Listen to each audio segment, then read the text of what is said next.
Hi guys, my name is Kia. I was asked to share this story with you all about my experiences with racism in this country. First, I'll start by saying that the person that asked me to do this video is a pretty good internet friend of mine. We have known each other for 6 years, shared very intimate details of motherhood, marriage, and life in general. She knows me to be a mother of four, a wife, a runner, and a graduate student.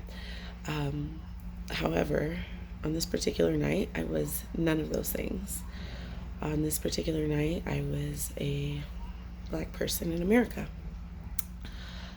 I was in the process of moving, and it was our last night in our townhome. So my neighbors and I took our kids for one last swim at the community pool. We stayed late.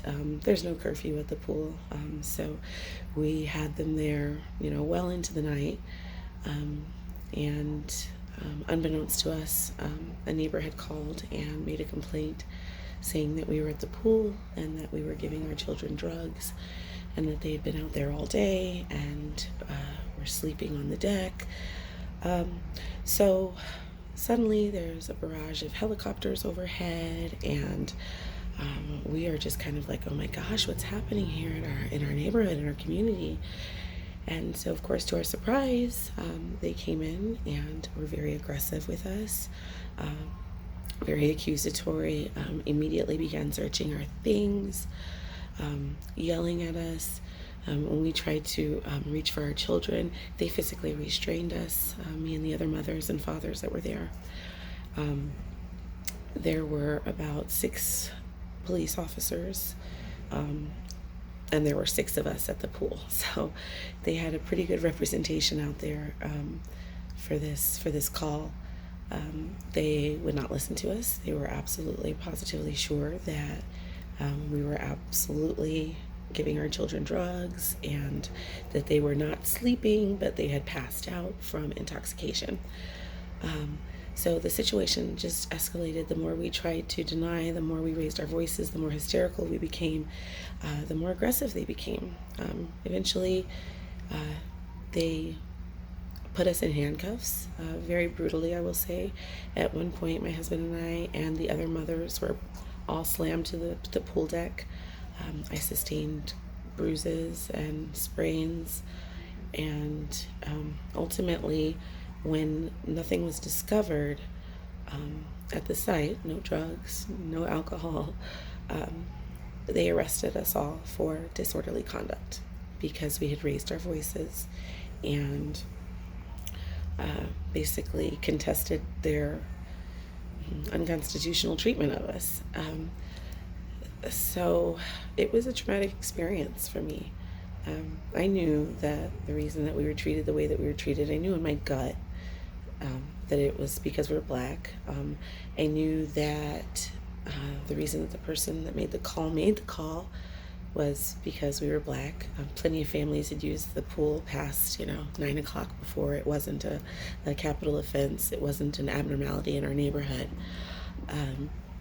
So in my gut, I knew that this had happened to me because we were Black. It happened to us because we were Black. It would happen to my children because they're Black. They were screaming, hysterical and terrified as the police wouldn't let them move, wouldn't let them come toward us, wouldn't let them ask questions. They wouldn't allow them to wouldn't allow us to go to them. They were screaming at the top of their lungs. I mean, it was a spectacle. People were coming out of their homes to film and discuss what was happening. And I mean, just can you imagine the trauma of seeing both of your parents face down on the pool deck? I mean, what was just seconds ago the conclusion of a fun family barbecue and a farewell for our family ends in mom and dad in handcuffs. I didn't even have shoes on. They put me in the police car. We were in swimsuits, no shoes on. They gave us no shoes, no clothes, nothing. They took us to jail. They literally took us to jail for using the pool in our community We weren't trespassing. We weren't breaking any rules. There was no homeowners association rule against that time of day.